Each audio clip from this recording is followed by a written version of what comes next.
Welcome back to another episode of Motivate with Coach Camp. I, of course, am your host, Coach Camp, and we are down here in these amazing, astronomically, insightfully exciting studios of SRP with Mr. Derek Michaud. Oh, baby, do I have something awesome for you guys. Guess what? Every single week, I set this stuff up. It's not like I just wake up and then people show up. No, but every single week I look at my lineup and I think to myself, how is this possible? How is this possible? And then I come to a realization.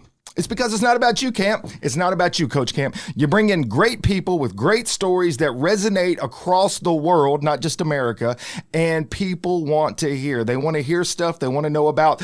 First of all, is what they're going through the same thing as someone else. And whenever they feel that, they realize I'm not in this world by myself. Because even though it's a big world, sometimes it feels small. Well, this week's guest is pretty special, and I'm going to give you a lot of reasons why it's special as we go through it. But it's not just a one-parter. Baby, I'm going to give you a teaser. It's a two-part episode. So you're going to tune in next week just to see the end of this. But before we get too deep into anything, I just want to introduce y'all to this individual that I met when I was on the BLOX. Many of you that have followed week after week, you know that I went on this reality TV show thing where we was competition and it was businesses going against businesses. And anyways, I didn't do that great, but I had a lot of fun and I learned some things along the way. I will say that. And in the process, I made some amazing connections. And this week's guest is one of those connections, and he was a judge on the show. We're going to talk about that. We're going to get into why it was so important that he come out here. So hailing from Atlanta, Georgia, Mr. Tyler Young, welcome to the Coach Camp Show, sir. Coach Camp, I'm excited to be here. Your intros are fantastic. Thank you. My wife says I'm loud. Yes. She's like, can you tone it down some? I'm like, and then I would be like assistant Coach Camp. I wouldn't even be like the real Coach Camp. So yeah, there's no toning it down. But yeah, look, Atlanta, Georgia, here you are. What do you think? Mississippi. I think Mississippi's great. The rendezvous last night filled me up. Yeah, full disclosure. He comes into town last night. I picked him up at the airport and I said, hey man, what you feel like eating? Barbecue. I'm like, well, rendezvous it is. And, hit the spot, didn't it? It did. I had been there one time before about 10 years ago, and we were describing where I had been as we were parking. And he goes, that's exactly where we're going. Yeah. I was like, yes, I want to go back there. You go into an alleyway, you go down some stairs, there's a back chamber, there's people with guards, and you're like, oh, we got food. So yeah, it's classic Memphis anyway. So, well, look, I can't thank you enough. I think it speaks volumes, and I'm starting with this, but then we're going to get into some of the story of Tyler Young and talk about the ins and outs about who you are, why you're the person you are. But I just want to say this. I think it speaks volumes to the significance of podcasting in a way whenever people see the value of coming and sharing their story in person. Because when we discussed this initially, we thought about the idea of a Zoom, and then a bigger idea came to us. And you realize too that the energy, the connection, the realism it's just different when you're in person. So I can't thank you enough. I'm always humbled when my guests travel from places to come in here. I can't offer you much. I can offer you barbecue. So if you're coming in from another place, I can get you some barbecue. I know these people. And it is worth it. That barbecue is definitely good. It's worth it. So thank you so much for doing this. But here's the thing. I want people to start out with just a general foundation of my guest, where they come from, what they do. So start out just by telling me where you're from, growing up, brothers, sisters, family, stuff like that. Yes, sure thing. I grew up with my mom and dad and two brothers. My parents are still together today. It's worth mentioning. Sure it is in today's world, for sure. Yep. How many years? I have no idea. Okay, fair enough. Yeah, math, who knows? Yeah, but certainly I think it's over 30. I think. I mean, it's a long time. They were married young, and I'm 38 now, so it's been a while. Yeah. And I had an older brother and a younger brother. Oh, so you're a middle child. Yeah, right in the middle. Wasn't there a show called Malcolm in the Middle? There was. I watched it. Did you relate to Malcolm? I watched it. Okay, fair enough. I just saw through it. None of this is scripted. He's like, how are we talking about Malcolm in the Middle? It just happens. I actually liked the dad the most on that show. Yeah, I did too. Yeah, and then he went to Breaking Bad, and I was like, ooh, that's a pretty different character. Yeah, and we're going to talk about some of your acting stuff, and are you going to be typecast? Are you going to be, because that guy's not typecast. No. He can pull off some stuff. So growing up, where'd you guys grow up at? I grew up in Oregon, a small town called Boring, Oregon. Is it seriously Boring, Oregon? It is, and I have to say a small town, Boring, Oregon, because if I lead off with I grew up in Boring, Oregon, the first thought always is people start defending it if they like it. They're like, no, it's beautiful out there. I'm sure there's a lot to do. It's like, no, really. When I was younger, I had to pull my ID out and be like, no, look, it says boring right here. So it was a small town. We had 5 acres surrounded by 20 acres. So we grew up with a lot of activity. We didn't have phones back then. So we were good at being bored. We were good at finding things to do. So we had an archery course in those 20 acres. We did a lot of, bow and gun activities. And it was a great upbringing. Had a little pool, had at one point 3 trampolines because all of our friends' parents wanted to get rid of their trampolines, and our parents were like, bring them on. So we just lined up these 3 trampolines. You guys were like an unofficial trampoline park. Well, with as many boys that we had and all of our friends that were around, it was, we had a lot of fun. Sure. Well, so what kind of, you said you went out hunting and stuff. What all was the game that you guys hunted? Elk and deer for the most part. Yeah, absolutely. Wow. The big stuff. Down here, like you get a squirrel and a rabbit. Well, when we were young, it was a lot of squirrels. It was a lot of rabbits. Yeah. The neighbor had a raspberry farm, so he'd pay us $5 and a nursery, and we'd get $5 a rabbit. Yeah. So would you get to keep it and eat it? Oh, yeah. We had a lot of rabbit stew growing up. Oh, man, that's some good stuff right there. I have a dog that's a beagle. She really likes rabbit, too. Yeah. Hey. Seen her catch a few, and I'm like, oh, that was really fast. I mean, they're delicious. If you know what you're doing, you certainly can. I could not agree more. Growing up in the South, of course, did y'all do any fishing? We did do a lot of fishing. Went to the Oregon coast, a lot of salmon fishing. We'd go out there and have a great time. My parents did a good job of taking us camping. Yeah. So growing up, what was like your hobbies? Because everybody growing through the years, obviously you're jumping on trampoline, going and doing hunting, but like, did you have sports hobbies, artist? Was there other things that drew your attention? Before I was in 7th grade, there were a lot of things. Okay. It was all sporting activity. I love physical activity. And we did a lot of hunting. We did a lot of fishing. Those activities were fun. And when I got in 7th grade, I got introduced to video games. And what year was this? Do you know?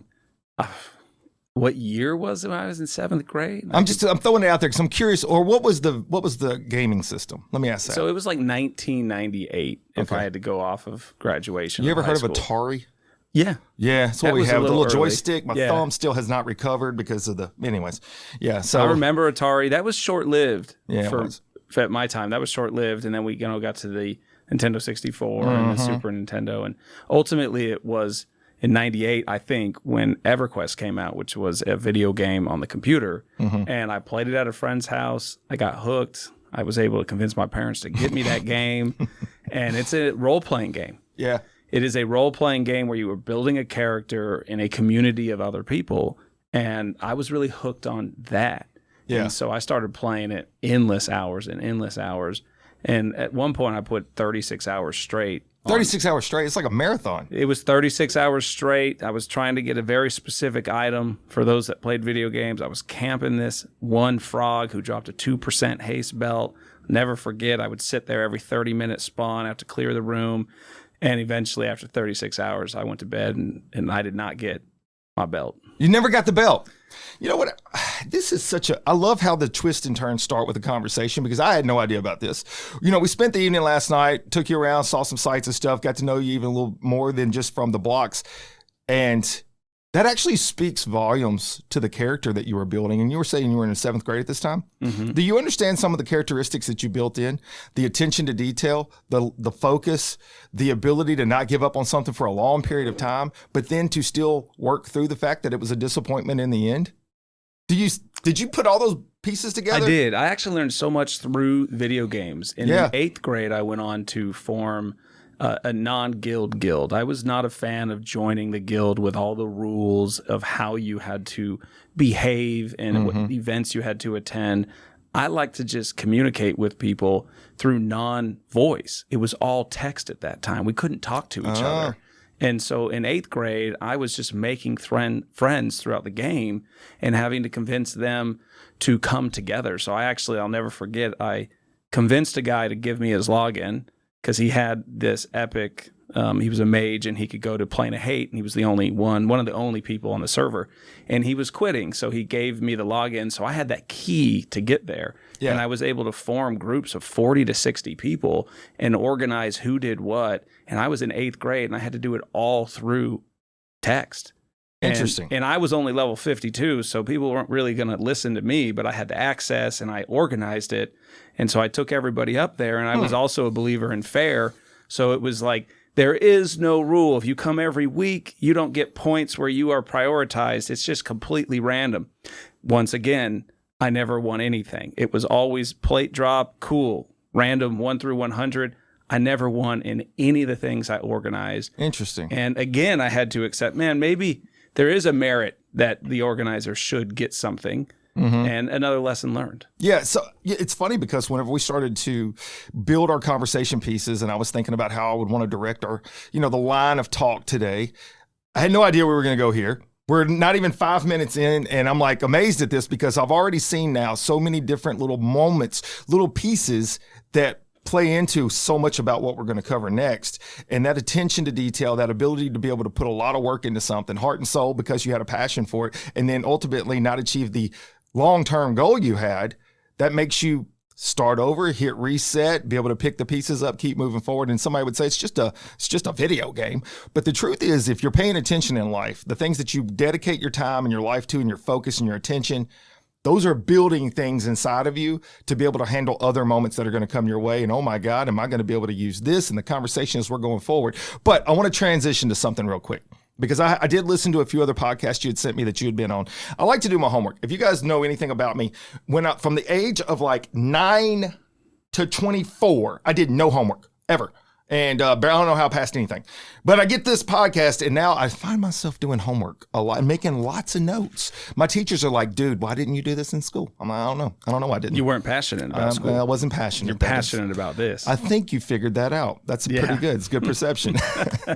So on the podcast, you talked about your dad and your mom and how strong that they were of people and what type of characters they were. So your dad was like this, he was like a Paul Bunyan of sorts, right? I mean, I don't know if that's the right analogy, but he's like this guy that goes hunting, and he's got all these game, and he's like, he was a firefighter, and he does all these things. So as a kid, looking at your parental figures, and we'll start with your dad and then we'll move over to your mom, what does that infuse into you as a person as you're growing up?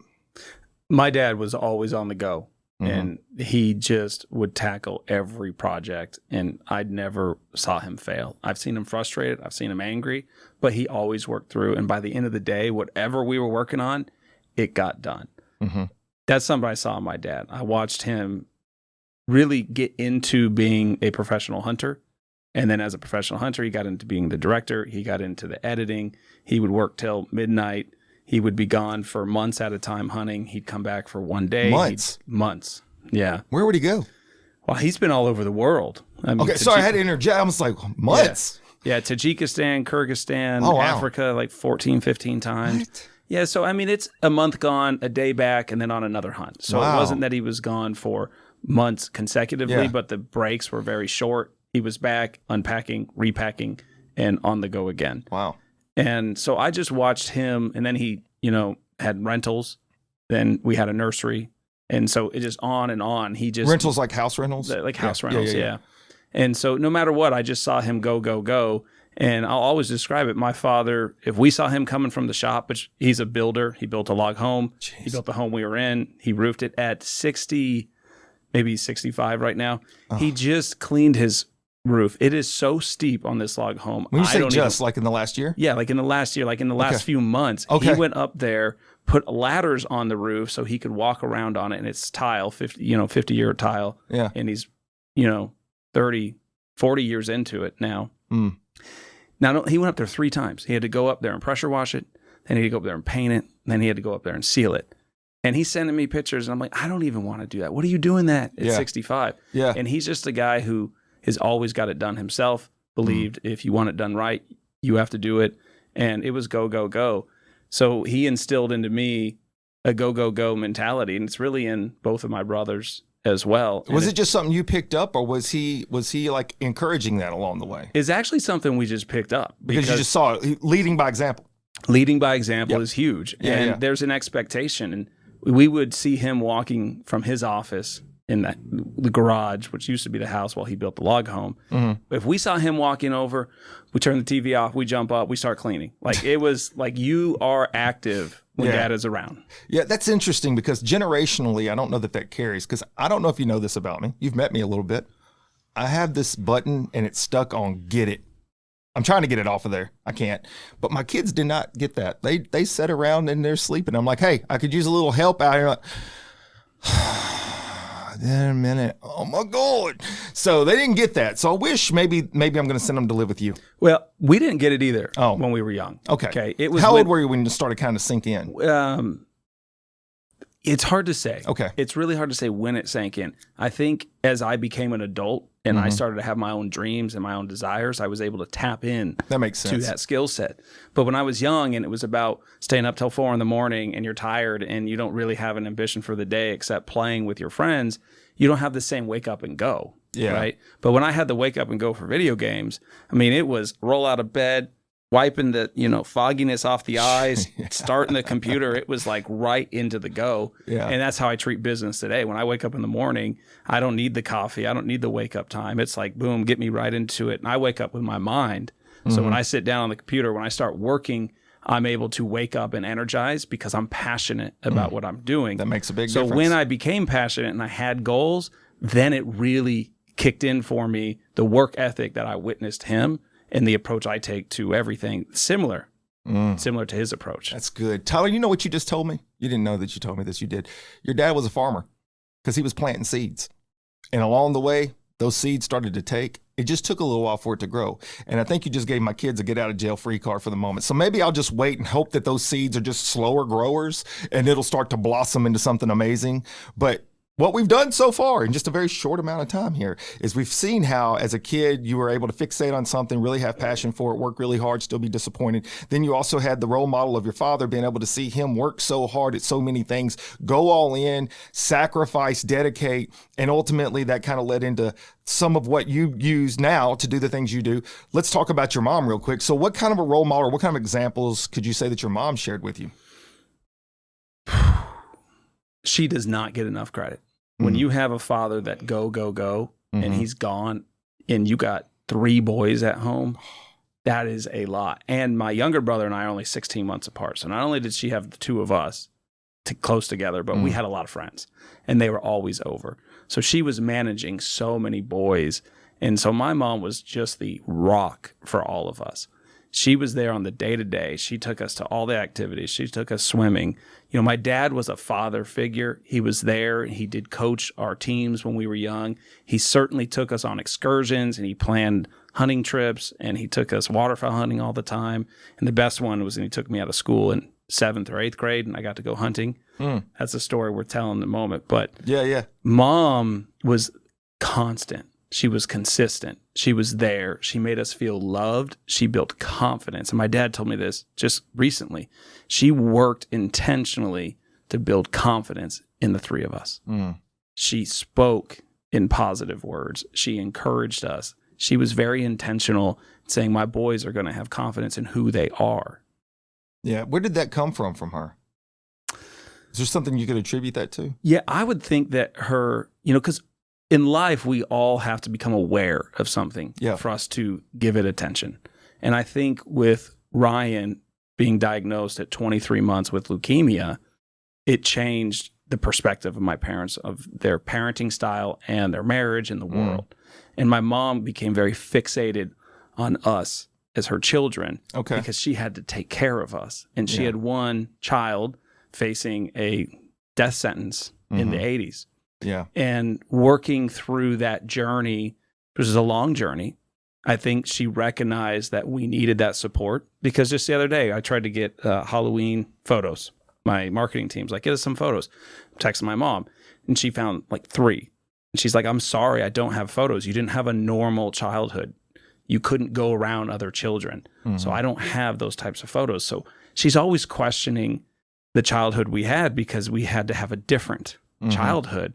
But she was very intentional in giving us a lot of experiences and support from her.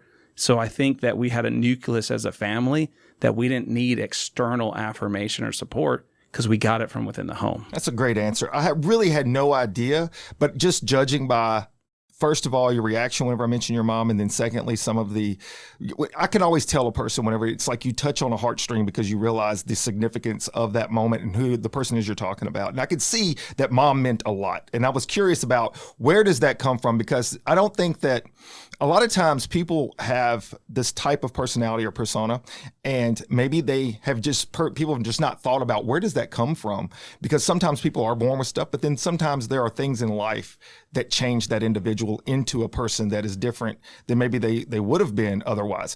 And I had no idea that was the kind of like a turning point with your brother, which is a big part of our story for the second part, obviously. But it's just, I find that amazing because I have 2 boys that are older and a daughter. And I got to be honest with you, with just 2, that's minus 1 of y'all. My words were not always affirming. They were kind of rude at times because they were knuckleheads and they would get into stuff. And it was just like, and you search for the right things to say. And then a lot of times I said the wrong things looking back. But well, so did my dad. It's tough. For the record. Yeah. He was there, but he also my mom had to discipline us, but so did he. While she was affirming, he still set the tone. Yeah. We did a lot of stupid stuff. My younger brother and I. You're boys. We're boys, and we had bows and arrows. So we decided we could dodge arrows. That's awesome. Of course you can. I remember my dad coming out of his office and ripping towards us because we're over there standing in front of the bale of hay, right? Yeah. And we're shooting at each other and trying to dodge, the arrows. Right. And it was a long bow, so they were slow enough that we dodged most of them. And I remember Bubba, he got me right here in the stomach, God. My dad comes running out. What are you guys doing? We're like, well, we dodging arrows. You're not going to believe it, Dad.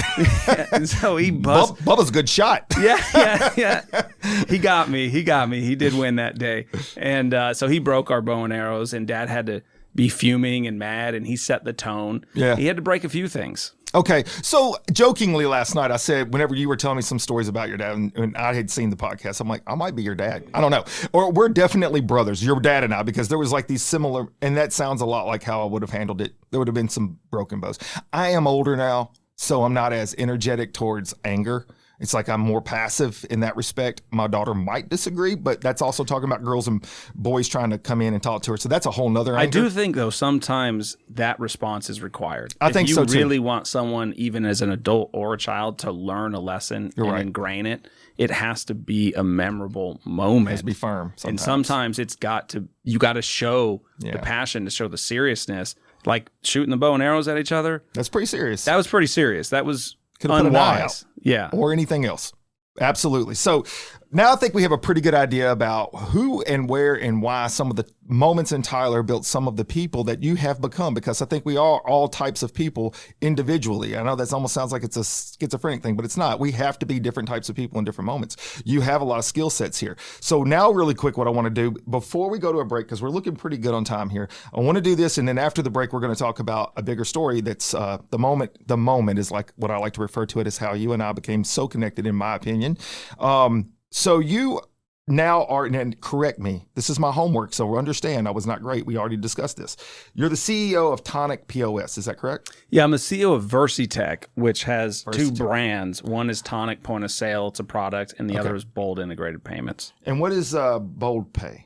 Bold Integrated Payments, boldpay.io is our email. So you got that right. Thank you. Bold is a merchant service provider that focuses on working with software companies to teach them how to monetize payments.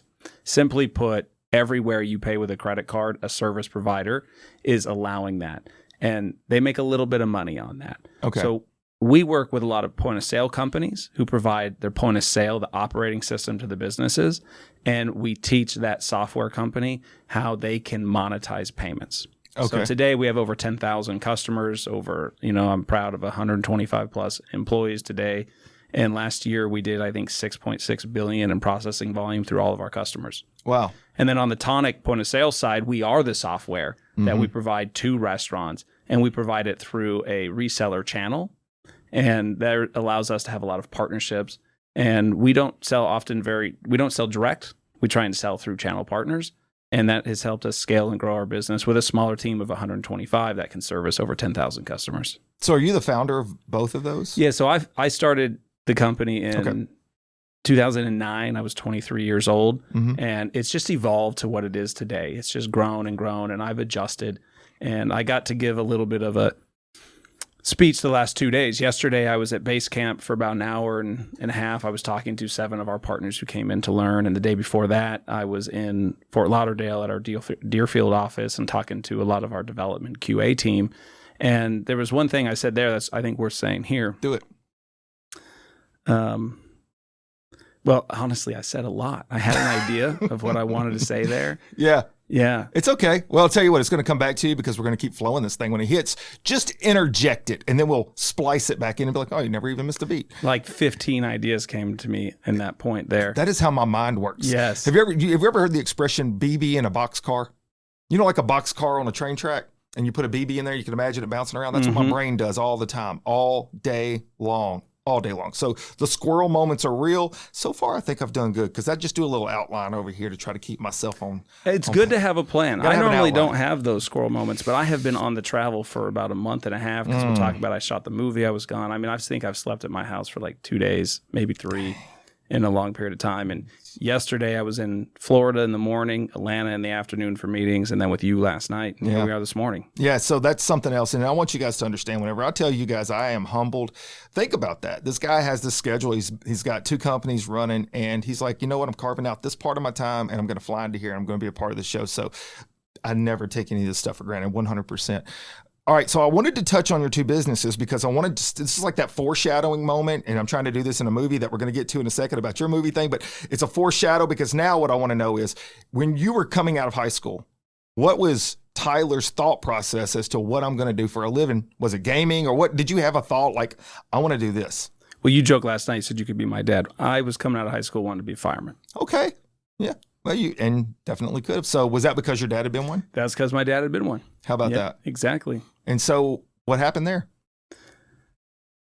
It wasn't the path that the best opportunities showed up. A lot of people ask, how did I get where I've gotten at my age? And I've been self-employed for 15 years, and I've just evolved. And that's my point I was going to either later. We just evolve with opportunities with that show up in front of us. So I think the thing that empowered me to be successful is that I kept my eyes open to opportunities that showed up, and I just chose which ones to pursue, which led me to this path as a CEO of a large company. It could have easily been a fireman had I just followed that path because it was laid in front of me as well. But my path all started by meeting a guy at a gym who came up and said, I want to show you a chest exercise. The guy was not a very kind guy. He was quite rude to my friend who was heavy set, making comments. But I wanted to learn a chest exercise. The guy was ripped, clearly on steroids in my opinion. But I said, hey, I'm 19. I want to learn. So I went and asked him about it. And what he was fishing for in his recruiting, because that's what he was doing in town, is someone who's willing to go ask. And that's what I was. I'm always willing to ask. I'm always willing to listen, and I want to learn from everybody, no matter who they are. And he showed me a cable exercise that I still use to this day. Interesting. And so I learned that, and that opened the door to learn about payment processing. And once payment processing, the door came open, I went to work for the company he worked for many months later. And then it got me the knowledge to launch my own company when I was 23, which I never thought I would be in payment processing. And quite frankly, I am not passionate about POS or payments. What I'm passionate about is problem solving. What I'm passionate about is working with people I want to work with. I want to have fun. I want to have shared passion with that team. And POS and payments has been just the vehicle that we found that we like solving the problems in this space. We like being able to enable other entrepreneurs on our software. It's not that we're passionate about this one thing. We're just passionate about life. Yeah. And when you can build a lot of people who feel the same, and we've said, okay, let's all focus over here, we focus on it and we achieve something great. So my advice to everyone who asks, how did you get here? How can I get there? And I had this chat yesterday with Wes at my company, who's 26. I reminded him, he's still young. You don't know your path. Just learn where you are. Be open to when new things come and start to pursue those. Yeah. That's all I did. Even POS in 2017, I bought a POS company. There was no plan in 2016 to buy a POS company, but the opportunity presented itself and I seized it. You took chances. You just actually, from like line 7 down to 24, connected a whole bunch of dots in a very good flow. Did you read my notes prior to coming in here? Because it was very well. I'm just reading your mind. It's very well. I thought about that. See, the hair, y'all, it's got special powers. I'm telling you right now. Samson had special powers in his hair. It's amazing. You just told a lot of your story that I was going to get to in increments, and so it flowed beautifully. Good job on that part. So clearly what I heard you say was, you didn't necessarily have the passion for what you're doing now, but there was a path there that you were passionate about. When given an opportunity, you opened the door. Sometimes opportunity knocks and we just turn away and think it ain't for us. But when we go and check that door and see what it is, there might be something lying on the other side that we never expected. That's what you did. By just taking that chance, which you never thought in the moment, you just wanted to have a better looking chest, that this guy suddenly opens your eyes to an idea that, hey, maybe you should try this. Let me just go see what it's all about. And when you did, you realize, oh, my connecting point is solving problems, which I'm going to tie it all the way back to your video games. The whole time you were so passionate and kept going was because you wanted to solve the problem of the situation to be able to achieve the goal that you had in the thing. That's why 36 hours later, you were still plugging away until finally you're like, you know what? I've already taken a Somanex. I got to go lay down for a minute. But the point is, my friend, all of those tools were being put in place. And then whenever you had that opportunity and you seized it, it just happened to grow and flourish. It was completely by accident, maybe by how fast it grew or how big it became and who you are today. But in the end, you were true to yourself. That's the message I want to give to people right now. Be true to yourself. Don't be afraid to try something. I spoke at Palmer Home the other day, which is a foster care home. And the first thing I asked was, who knows what they want to do in this world? Who knows what they want to become? And a handful of hands went up. And I said, that's fine. You may or may not become that. And for all of you that didn't raise your hand, no problem. Do not panic. Follow the path that makes sense. Do the things that you are passionate about. And suddenly, when you tie your passion to a purpose, you will find your paycheck. Never chase a dollar. A dollar is something that is destined to fail. Chase the thing that you feel like you can really buy into yourself. And that's what you did, sir. And so that's why you have these companies that have thrived. Now, real quick, before you move on yes. from that, I do think positioning matters. And I talk to I'll simplify this down to a salesperson. If you're in a meeting and you go to someone's establishment, your placement in the room matters. If I'm sitting at a table, I want to make sure that I place it where the owner can still see his room because he wants to. He is far more likely to stay longer and engage in the conversation if he can assess what's going on in his restaurant. If I position him in a way where he cannot, he's going to constantly feel the pressures to check what's going on. I also don't want someone having to crank their neck often. So I don't want to divide on each side and sit me and my coworker and then ask him, the owner, to sit with one of us because now he's trying to engage.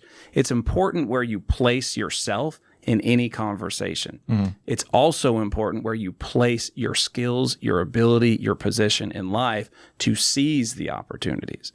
I have always just tried to better myself and put myself in situations, whether it's intentionally going to a networking event, whether it's going to a president's club, whether it's going to engage in a conversation with someone who has the success that I feel I would like to have, or just someone that I admire and I've seen them speak before and I want to engage in a conversation with them.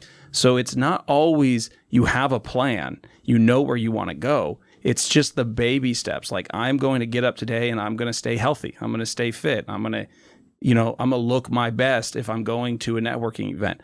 I'm going to be in position to attract conversation and also seek conversation. You do not know where that will lead you. And therefore, even if you feel a bit lost in where you are today, just keep putting yourself in position to find that next opportunity. And maybe that's just going to an event that you feel you have no place being. Yeah, put yourself in an uncomfortable position. Absolutely. That's when you're going to grow the most. You just hit on a whole topic thing that I do for speech for kids that are high school or college, early college. And that is the number one way to grow yourself is you have to have self-awareness, self-reflection, and be honest. And if you're not honest with yourself and you're trying to lie to yourself about how a situation is or how you perceived it, you're never going to grow. So you got to be harsh a little bit, but you also have to give grace. So there's a balance. But you just talked about that with all those words you just used in a beautiful way is The best way for us to put ourselves in the best position to be successful is we have to be aware of who we are, why we're doing it, and when we're doing it, and what we look like when we're doing it, and how we're affecting other people. And all of that takes time, but you are a seasoned pro, sir. I can see that, and your business has worked through this. So I want to ask you this before we go into, and the last other part I wanted to say about the problem-solving thing. It's funny that you said that, because I had Mayor of Hernando on my show, Mayor Johnson, and I asked him about, when did the light bulb come on? I want to be mayor. He's like, he never even knew anything about being a mayor. But what he knew was he liked to solve problems. And he saw this on a grand scale. And he felt like he was pretty good at that. He had a knack for being able to see issues and then think of a lot of different ways to resolve the issue. And it sounds like you have some of those characteristics as well. Would you agree? 100%. I thrive in that. Before we move on from this topic, because I know we'll just keep going back and forth with good points. I know. This is fun. Video games. I have a lot of friends with children who play a lot of video games. My kids are 6 and 8. They're starting to as well. My son is really into it. And I had a friend who just took all video games away because his son was waking up in the middle of the night and playing the video game and then sleeping all day. And they thought he was just sleeping late until they caught him one time. Okay, he's getting up in the middle of the night to play a video game. And I'm a big believer in finding a positive framework around all situations. And if you look at it positive, you will find something that is good in every situation. In this situation, I highlighted that at least his son is passionate, that he's creative, that he is solving a problem, he's achieving his goal. Now, is he doing it a little sneaky from his parents? Absolutely. But he's also a child. And I know I did a lot of sneaky things as a child, yet I'm still a good person.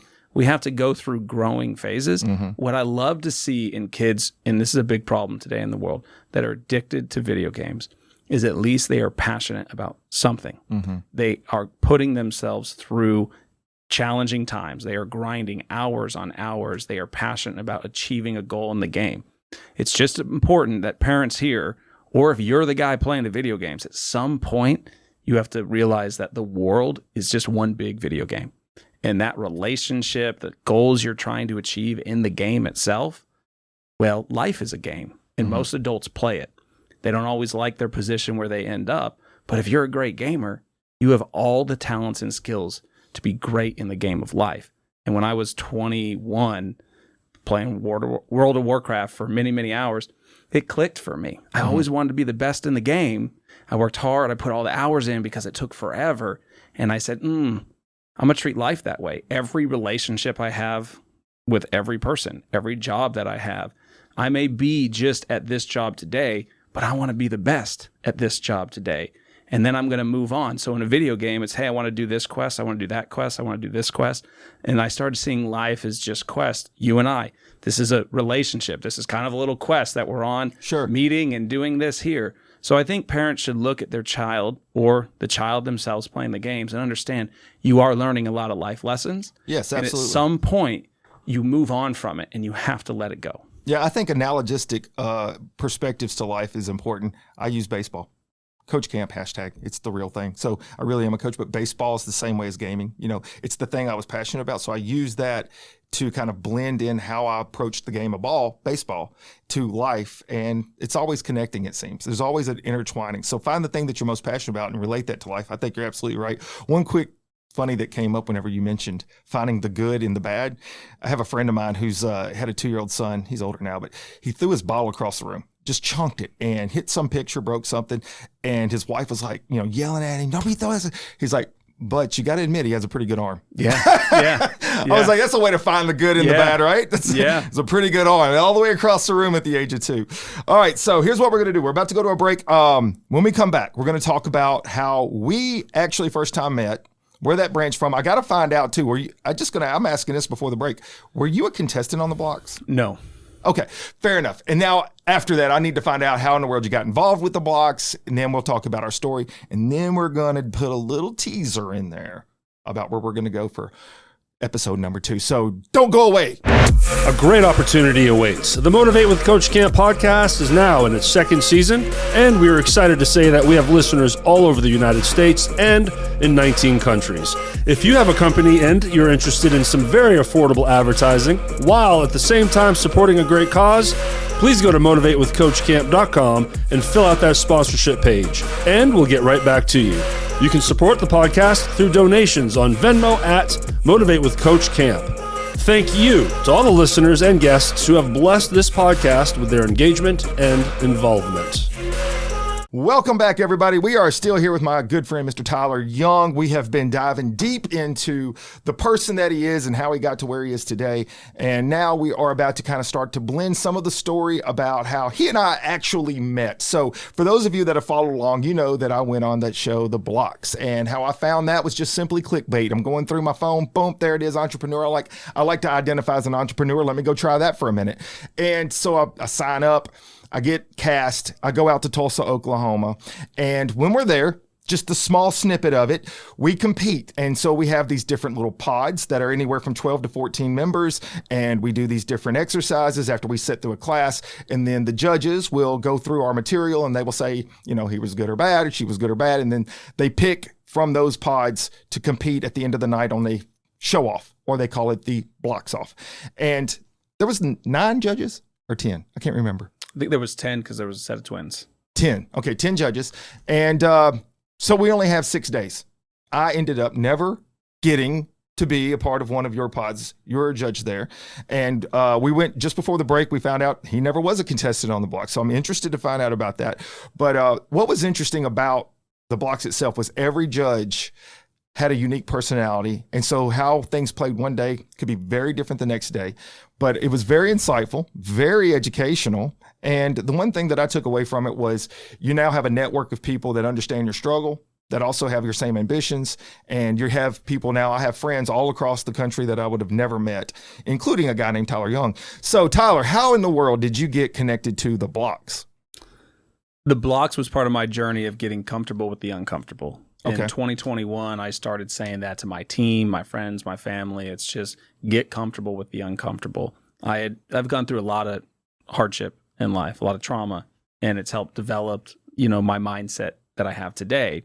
And in 2021, I had worked through some challenges, which is a longer story, so I'm not going to tie into it, but it led me to saying, all right, I'm tackling everything. Mm-hmm. And one of the things that made me nervous, and it's not nervous, it's fear. When you feel fear, fear can paralyze you. Mm-hmm. And when there's an activity or an action that I feel tightening in my chest and I feel like, ooh, I don't want to do that, then today I have to do it. Yeah. Because that's my approach to overcoming what holds me back. And there's an amazing feeling that you get when you get over the hill on the things that historically made you incredibly nervous.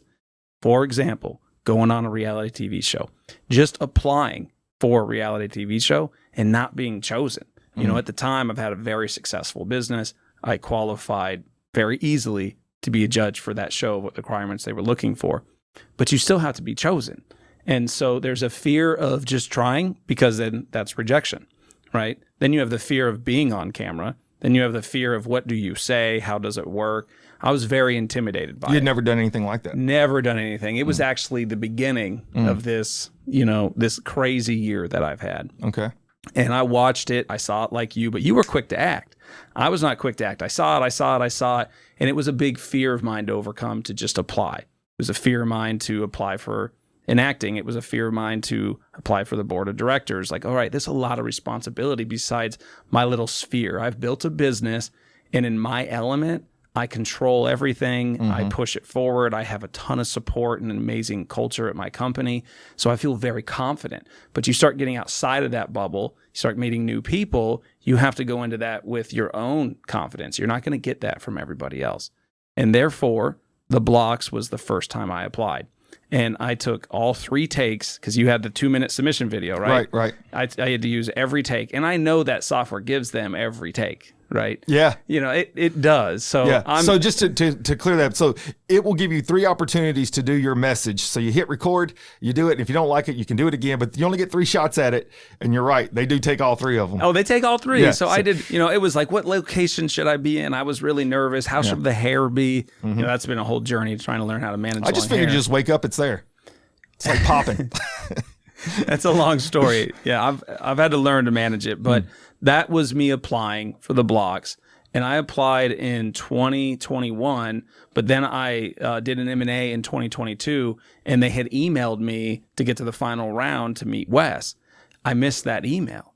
And so another year went by because I brought 3 companies under one roof in July 1st, 2022. So there's been a lot of undertaking. I've grown my company from 16 employees in June 2022 to over 100 today. Wow. We had 47 employees last year.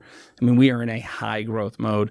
I have sit as the integrator, the CEO. I've been the head of finance, a controller, HR, head of product, head of development, all these titles. And a lot of them I maintain still to this day. So there's a lot of work behind the scenes that I do. I was busy. I missed that email of something, and I didn't even realize it till I got another year by, and the BLOX was there again promoting online. And I said, hey, that didn't work out, but I'm going to try again. Yeah. See, I thought I just didn't make it. So I applied again, and then they emailed me again. And then when I searched for the email, there was the one from Wes inviting me to a one-on-one. It was a whole year later before you realized. A whole year later. So that's interesting because you thought you just got snubbed. Yeah. But you still had the courage to try again. And then you realize, I wasn't snubbed. I just missed it. Yeah. But I didn't know that when I reapplied. Right. And so then we got through the interview process. I got streamlined because they said, well, what happened to you last year? You disappeared. And I had to explain, what I had going on in my life. And they said, okay, they understood. And I was able to go shoot season 9. Yeah. And then season 14 was number 2. Yeah. And then are you going to go back again? I would absolutely go back. Yeah. It's got to have enough time in between because it's a really long, engaging week. It's a tough week. And it's a week away from my business. And it's hard for me to truly disengage 100% of being dad and being the CEO. Yeah. And so I have to be very careful how often I do that in order to keep everything moving forward the way I need it to. And I also just have to have the mind space myself to let go of everything. Because when you're at the BLOX, you're 100% there. I'm not checking my emails. I'm not checking my phone. It's from 8 a.m. to 2 a.m. It is all day, every day. And as a judge, there was 113 entrepreneurs. And as a judge being there, I am there for them. So my time is spent with them. It's every single activity. And therefore, I have to time when I'm going to do it. I'm absolutely going to go back because it's such an experience that I wish I would have got when I was young. You tap into a community, especially as an entrepreneur, because you have to have $2 million and less in revenue to go on the show as a contestant. And I wish I would have had something like that when I had those revenues because it's game changing, not only from the material that is taught, but the networking that you build, which is how you and I met. Absolutely. It's full transparency here. I don't mind being honest and open. I always am, to a point of my faults. But I get there and I had no idea about the expectations, kind of. I told you that. And on night 1, I didn't tell you this last night. On night 1, I sat in the hotel room and I seriously considered packing my stuff and going home. Really? I seriously thought about it. And what intimidated you? The reason why is I felt like I put myself in a position for failure. And as a coach, I always harp on, you want to give your players opportunities, but you don't want to set them up for failure because that sometimes can be the detrimental mind block where a person can't work past because now they can never see the value or a better future for that position or that situation in life. And I saw myself being very underprepared, undereducated in the world of business, understanding the material. And I'm like, maybe I just pulled the trigger quick because I have a whole episode. It's called Cannonballing Life. The concept behind cannonball is when you cannonball in the pool, you run, you jump, you can't stop. You're going to hit the water regardless. If you change your mind mid-stroke, it doesn't matter. You're in the water. So cannonballing life is an approach I actually take. And I cannonballed quick. And then I get there and I'm like, I don't know if this was right. And so I actually had to coach camp myself, which if there was cameras in the rooms, I don't know if there were, but if there were, it's probably on a blooper reel playing right now because I'm in the bathroom talking to the mirror, which is myself, and the other side in the reflection. Like, what would you tell somebody if they had taken a chance like this? What do you have to lose? What are you going to learn? Are you uncomfortable? Isn't that where you want to be? You should be uncomfortable because if you're comfortable, you ain't growing. And I'm doing this thing and I'm like, I just woke up my neighbor. I need to go lay down, go to bed. I'm going to get up tomorrow and just do this thing. And that's what I did, Tyler. I coach camped myself. Is that weird? Yeah, I don't know. I think it's probably weird. No, I think it's great. In order to be a good coach, you have to have had the experience, right? In order to coach someone, it's often from the experiences we had ourselves.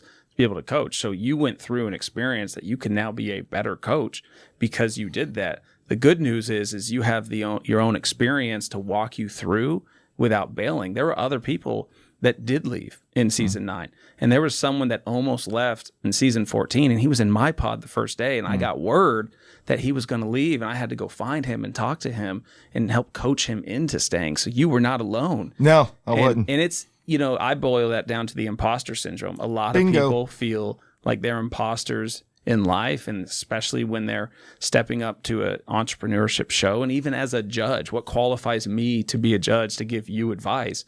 I just have my life experiences, and maybe they can help you. Maybe you have more experience in the areas that we're talking about, but yet some sort of stat in life, like a business and building revenue, said Tyler can be a judge, because that's what it is really about. Yeah. But it doesn't mean I'm any more qualified to give you meaningful advice, which is why I always say, whether it's the janitor or the CEO, there is something to be learned. And at the BLOX, everybody is trying to coach up everybody. A lot of people feel that they don't belong there. And what they learn, and you probably learn, is a lot of people there feel that way. So you're not alone. 100%. Day 2, it happened. I pushed through to day 1, and day 2, I start talking to more people, and suddenly it dawns on me, all the inhibition I'm feeling is, for the most part, I'm not gonna say every single person, but most of the people I spoke to were feeling the same way. They were insecure about it. They felt very vulnerable. A lot of them had thought about not coming. In fact, one of the guys on the stage at the end said, "I almost talked myself out of even coming." He won, and he won, and he almost didn't come. And I'm like, it actually was a great moment for me to also recognize what I'm doing here and why it's so important, because I know so many times I'll have a guest on, and there's somebody out there in the world watching one of these episodes, and they are feeling the same way I felt at the BLOX, even though it's maybe a very different scheme. But the idea is they feel like, man, I'm all by myself on this. And then it's like, oh my God, there's a lot of people out there like this. Even the judges, you for the need record, the strength. The judges feel the same way. That's amazing. Especially the first-time judges. As a second-time judge, you're going into it feeling pretty confident, because you know what this experience is like. But going into any other experience, we all feel that way, no matter what level I think of success anyone has. When you break a new tier, or you take a new level, because I do a lot of gaming, you go on that next level, you don't know. It's an unknown. It's the fear of the unknown. When I went to the BLOX, I had no idea how to act, and I was really, really nervous. And I just want to give a shout out to Jesse Alexander, one of my closest friends, and who's been working with me for 9 years now, maybe 10. He texted me that morning on that Sunday, the first time, and I got that text, and is all I needed. It calmed my nerves. It reminded me I got people in my corner. And when I went out there, that was the attitude I had. I'm going to be me. Yeah. I'm there to be me, and it will clash with the show, because there wasn't a lot of direction how it works, right? Right. And so funny thing is, on the season 9, I did my intro. I happened to be number 8. They gave me mic 8, and I was like, yes, I get to go last. Well, 8 meant first. Oh, they were dyslexic. Yeah, they were like, we're starting on this side. Yeah. And so I had to stand up, and with no time to think, no preparation in what I wanted to say. And then we were told, just build credibility of why people should listen to you, which is partly why you asked me to give my background. Why should people listen to my advice? Well, in the world of life, if you're looking at financial business success, I've had that. So maybe you should listen to me. Sure. But really, I think you should listen based on the experiences I've had, and maybe they can relate to you. Yeah, that's it. They can pick up something. Absolutely. And in this case, when I went up there, I forgot to talk about me. I was so excited. It was the first venue. I talked about Wes. I talked about being there. I got the crowd to cheer. I kind of coach camped it. I got everyone elevated. And I talked about the other judges, and then I passed the mic. And then they all went, and they did what they were supposed to do, which is talk about themselves. And so I had to ask for the mic. Wes came walking up and said, okay, we're going to move on to this after everyone's done. I had to stand up because I was going to be me. And I said, hey, Wes, can we turn my mic back on? I want to speak again. And I'll never forget his face. He just was like, okay. And he turned and he walked away. And the fear I had in that moment of like, what am I doing? But it's like, you know what? I didn't do what I needed to do. So I went back up. I spoke again. I said, here's my business. Here's what we've accomplished. And it set a tone for the show. Nice. And it gave me confidence. Like, I need to be the best version of me, even if it's a little disruptive. Yeah. And so is that, to segue this beautifully, is that part of what you drew from when the idea came and the opportunity presented to be in a movie? Bam! Yeah. That's the haymaker. Yeah. I transitioned it because it's like that. All the things you just mentioned about how you developed yourself on the BLOX and stepped into areas that you definitely felt uncomfortable. Yeah. We talked about it last night. Opportunity presented. You're like, you know what? I'm going to do this. I'm going to be a Viking. And then they're like, hey, look, we don't have a Viking role right now, but blood money. Blood money. Yeah. So I did do a movie. We shot for 14 days in Tampa just last month. And it was something I was incredibly nervous about. Quite frankly, there's 2 reasons that I didn't read the script. Okay, I didn't read the script until I was flying to Tampa Friday night on a plane. And then I finished reading it because it was long. When I got to the Airbnb, I was nervous. Mm-hmm. What I did know is I was fully committed, and it didn't matter. I was going to do this. And when the opportunity came to audition, because I had never acted before, I had never auditioned before, and it's a longer story. We'll have to share another time of how I got to the moment where I had the opportunity to audition. But I had 10 days to audition. It was ending on a Sunday, and it was 10 p.m. I still hadn't done it. And I didn't want to do it. I was too scared. And I told myself, this role isn't for me. It's a Miami drug lord, murderer. You know, he's someone that is not a character that represents me. But she reminded me, the producer, like, this is acting. Mm-hmm. Did you want to act or not? And I was like, okay, let me try it. So I took a shower, started to slick my hair back, started to get dressed. And I kept telling myself the whole time, just put myself in position. This is what I talked about earlier. Put myself in position to do it. Even though inside I was still feeling like I'm not going to do it. But I just wanted to audition. I kept saying that is experience enough to go try that because I've never done it. Well, then I eat some food, I get some energy, and I say, okay, let me try this. Next thing you know, it's midnight, right, or 12:30, and I'm submitting a 2-minute clip, 2 1-minute clips roughly. I had no one to read the other side of the script, so I just had to pause and then say my lines. And I submitted it, which I'll give you the videos. They're funny if you have the ability to play it, but... Yeah. I was selected, and I was selected not only because I was told I did a good job, but my first take on it and how I approached it, because I was able to use props. I set this whole thing up to have fun with it, and I couldn't believe I got I got chosen, to do it. And then I was nervous all over again. And she had to remind me there's a romantic scene in the movie, and then she sent it to me, and I had to read that, and I'm blushing. I was like, man, I don't think I can do this. And the fear of all of that said, no, I have to. You got to go experience this. Like, how many people get a chance to go experience being the star, the lead in a movie? It wasn't just a role. It was the lead role. Mm-hmm. And so I fully committed to it. And as a CEO and a father, there's a lot of brain space. So I needed to clear that brain space to be able to really become an actor. Mm-hmm. And that's probably, I believe that's why I didn't realize it till after I waited to the last minute. Because I knew when I got on that plane, I had positioned the company for me to be gone for 2 weeks, which had never happened before, and truly unavailable. Do not call me unless it's burning down, which I got no phone calls. I did have a couple conversations because I'm friends with most of my coworkers, but I read it on that plane, and I ended up directing on the last day. I knew that movie just as well as the guys that have been reading it for 3 years because I read it with the same intensity that I do everything in life, and I knew that story. I knew that character. So when is this coming out? Probably January 2026, because I've already agreed immediately they wanted to shoot a Blood Money 2. So you're already in part 2? So part 2, we're going to film in February in Atlanta this time around, and they're going to combo them as a series. So they're going to release them in Do you think that there will be a spot in the movie where they need a motivational speaker?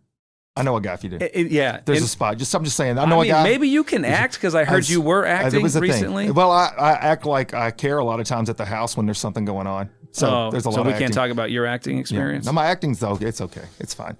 It's there. Yeah. So my acting experience we've talked about. Actually, we did a whole part of an episode about the show that I'm on, and it's supposed to come out. Yeah, the Two-Face thing. Yeah, we've talked about it. It's God bless Nick, because Nick came on the show, the producer of it, and the person that did the whole acting thing, and he came on. We talked about it. I don't know when that thing's coming out yet.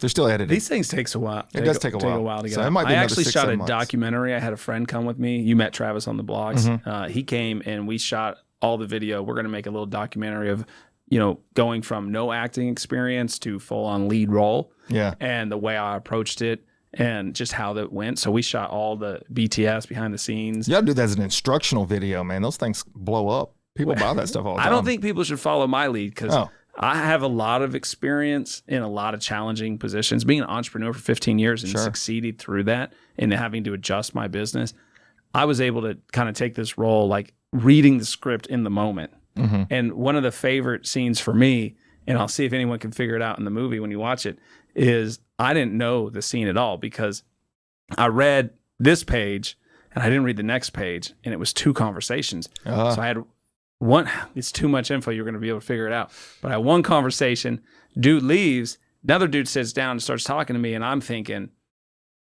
what is this? Yeah. Right. And and there's a character named Beth in the movie, but it's an undercover name. And I just really didn't even know that name at that point.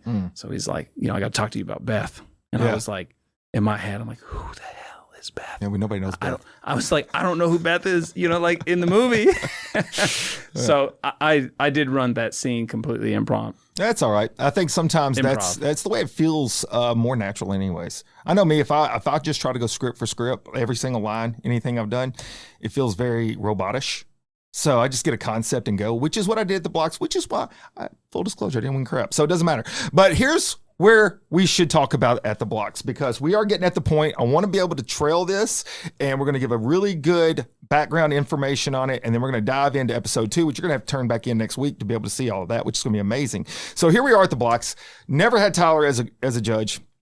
Knew of him. All the other, every day, probably the judges do the same thing, I would only imagine. They're sitting in the back talking about the contestants, like, you don't want to get this person there, such and such. This one's really good, blah, blah, blah. And they probably said, that guy's weird. And they're talking about me. But then the judges, the contestants, we're all sitting out there eating, and we're like, have you had this person yet? And there's 113. There's 113. Exactly. So there's right? a lot of chatter. There's a lot of chatter. And so there were some favorites. And I will say this, I never heard anything negative about any of the judges, but I did have there was some names that surfaced that were favorites. You were one of those. And so people would ask me, like, have you had Tyler yet? I'm like, I haven't had him yet. And so each day we didn't know who we were going to get. We were assigned that night, that evening, who we would be with the next day. Well, when you say that evening, he means midnight. Yes, exactly. And that's not an exaggeration. This was a long week. After curfew, you get told where to, and the subject. And the subject, that's correct. So it was an all-day event every day. And I never had Tyler. Well, I can't remember if it was 2 nights before the final, or it was the night before the final day. The night. This is the night before the final day. They kind of run together. Like we just said, Yeah. It's a continuum of like, I don't even know what just happened. And he's given the task of doing the fireside chat. So we would break out into groups in the evenings, and some would go to do one thing, little workshop or whatever with a group. And this night, Called a pod. the pods. Yeah, so every night, if I may. Yeah, go ahead. Yeah, on the BLOX, you have, let's just run you through a day really quick. Sure, go ahead. Let's do that. All right, in the morning at 8:30, you have breakfast. If you won the night before, you get breakfast with the judges, right? Then you go into the educational course, which is 2 to 3 hours long, where Wes is going to teach a subject of the day. Then you break for lunch, and then you jump right into a pod. You're going to have 10 to 15 people in a pod with a judge, and then you have to compete in the competition, which is either a speech, a quiz, some sort of activity that the contestant does that the judge has to judge, and they rate everyone. Then you go into the consultations, and you have 12 to 15 minutes in a consultation with a judge on your specific business centered around the topic of the day. And this, guys, this takes you from 8 a.m. and we're already to 6 p.m. And then if you're lucky, you get enough time to go eat before we get to the BLOX off, where then the one winner of each pod goes on the BLOX off, which then is on the stage. And all the judges line up like American Idol style, which is really cool to line up for me. You walk out, you're American Idol. Yeah. We don't do any talking. All the contestants come out one at a time, and they compete to win the BLOX off, and they get additional points. So it's a very long day. By the time that ends, it's already 10 o'clock, maybe even 11 sometimes. So it's a long day, and you get a short break, and then you go to sleep, and you get the next day. And it's coming right back at you. Yep. So it's full get it. And on this particular... Oh, I'm sorry. Yeah. After the BLOX off, you go into pods. And in the pods, you go sit with a judge, and it's 5 to 7 people generally. And you get into the meat of life. Like, what, is entrepreneurship lonely? How you work through that. There's just a lot of topics It's connecting. You get connected late at night. Yeah. And so on this particular night, they had broke off into a few bigger groups, and you were tasked with doing the fire pit outside, the fireside chat, and there was probably, I'd say, 40 or 50 people at least out there. That was a pretty good group. And you come out and you get up on there's a wall that you walk around the fire, and you're given, a little bit of an intro as to who you are, and then your topic line is to explain your why. Why are you doing this? What's the driving force behind the person that's here today? Was essentially your storyline. And full disclosure, by the way, guys, I always look for an opportunity. It's true. I look for an opportunity to inject some motivation or inspiration. I look for a spot where it makes sense, and I want to infuse that because I do feel like that's a talent that I have. And I could be wrong, but I've seen it work a lot of times where people really become inspired off of something I've said. And I'm looking for that moment. And Tyler gets up and he's given his why. And I, at this point, had not met him personally. Had never met him. We had never even spoken the whole week because we just didn't cross paths. But what was your opinion of me based on what everybody said? I'm curious. Well, I'll be honest, because all I had was a visual. So we never even spoke words until this evening. And that was, he's probably my people. Because, I mean, you just seem like chill. And I mean, I didn't know that, but now I do. Yeah. You're just saying chill dude that was real, down to earth, could just communicate with anybody. And that's who you are. But I kind of sensed that vibe. We all have vibes, right? Yeah. So you had that vibe going. And you get up there and you're telling your story, and your story is connected to your family, your life, what you went through as a child, the things that inspired you to become the person that you are today. And the whole time you're talking, it's like this light bulb goes on. And I'm like, oh my God, this dude and his life and his story is my why. Because see, Coach Camp's why is that I want to be somebody that can connect with people, can relate to them, and help them share the things they've been through to help other people, because that's the big picture in life. If you keep all of your talents to yourself, you've lost your gift. That's my opinion. I feel like if you don't share your talent with other people to make them a better person, you are throwing away your opportunity in this world. We are here for just a short amount of time, just a snippet. So you've got to get out there and you got to take those chances, and you got to infuse that in other people. You're up on that thing and you're talking, and the more you talk, the more my head's like swimming. I'm like, bro, he's hitting everything. So without even thinking, the moment he's done, and we're going to get into his story, which is the big part of what the next thing is, obviously, he gets done and he's coming down off and he's like, all right, so who else wants to share their why? And we'll exclude the person that went before me. So then I'm coming up the second person. Well, let's just say this real quick. The person that went after me, it was a good story, but it was low energy story. Low energy. It really brought the room down because of the story. And Coach leans in and says, hey, I want to go next. Yeah. And I turned to him. I said, what's your story? Because he hadn't met me at this point. Full disclosure. He didn't know me. Right now, we're kind of on a low, Yeah. and we're going to lose the attention of a lot of people because there are some stories that are just hard to share in a positive way. Yeah, and you didn't want to go round two. And I didn't need another round two of a hard story that doesn't end in a positive, but all stories are worth sharing. And so you just looked at me and you said, you're my why. And I was like, I don't know what that means, but let's see what this is about. Yeah, so I looked, and I think the important part is I looked deep into his eyes and I said, you're my why.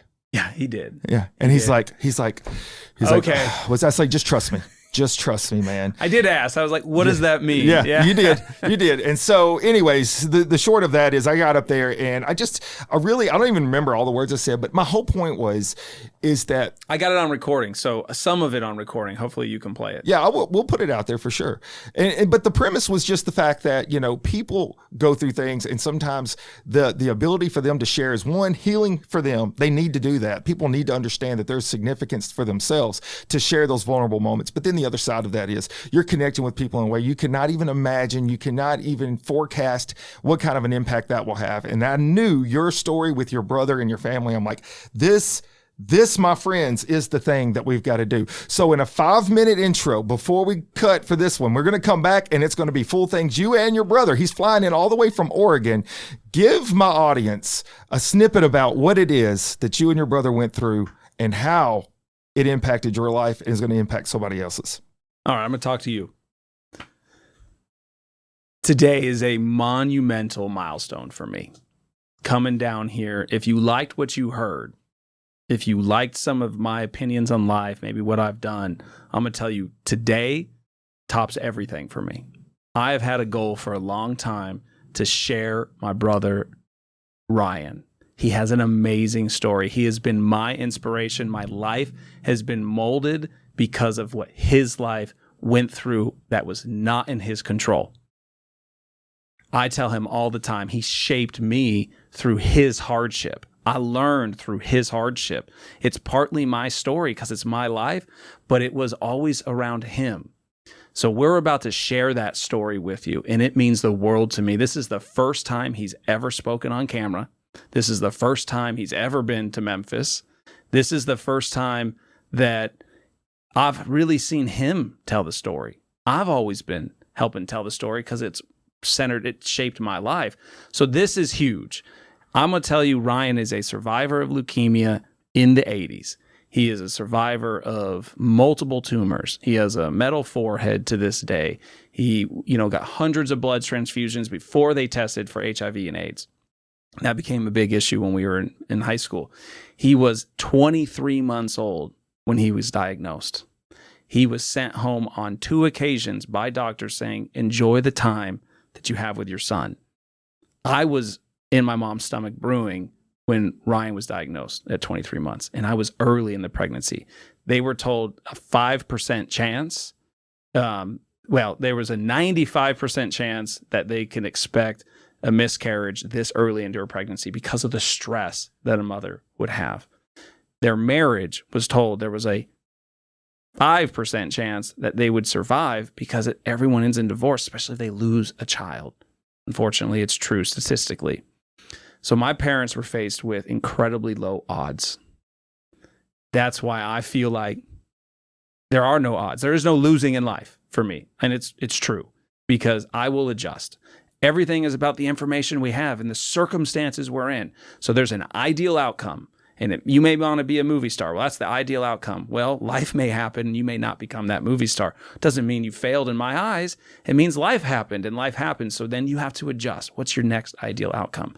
And this man, Ryan, he has survived everything. And I grew up with such a confidence by watching him go into every surgery, every treatment. And I did see a lot of other kids die. We grew up in the hospitals. They became our friends. I have a memory of losing a young boy named Brandon. It's a long story. It's a difficult one to tell. But Ryan just beat it all. And so some families have the story of loss and they help others cope with loss. I'm blessed, I thank God every day that my life story is around it's possible no matter what. And it's because of Ryan that I learned that.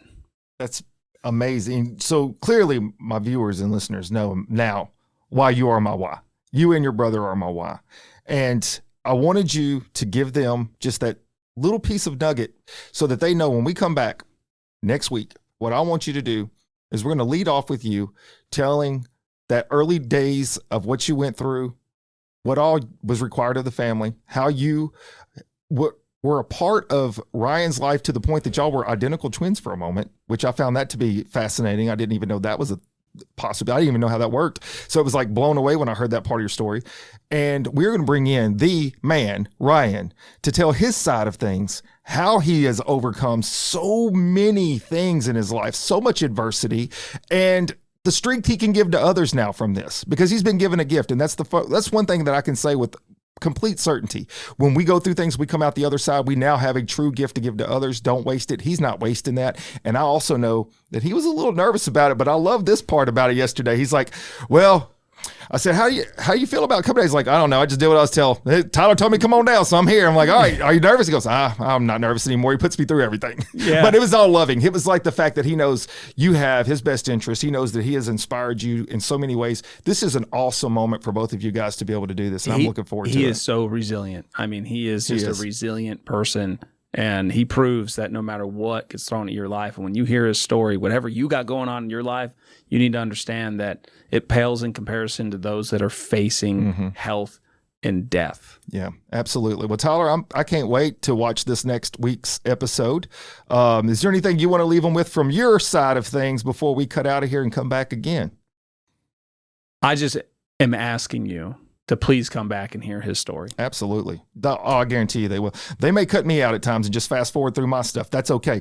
That doesn't hurt my feelings. But you guys will definitely want to check out Ryan. Thank you for being here. Don't go anywhere. Don't fly back to Atlanta yet. We're about to do something awesome. I owe it to you to be here. Yeah. Coach said, come on the episode. I said, man, look at my schedule. I don't know if I can be there. And he said, well, maybe we could get you and your brother. And I said, oh, that's that moment. I have waited for the moment to bring Ryan in and the right person. And Coach, I feel comfortable that you are the right host to talk about this story with Ryan. I can't wait for you guys to hear it. Thank you so much.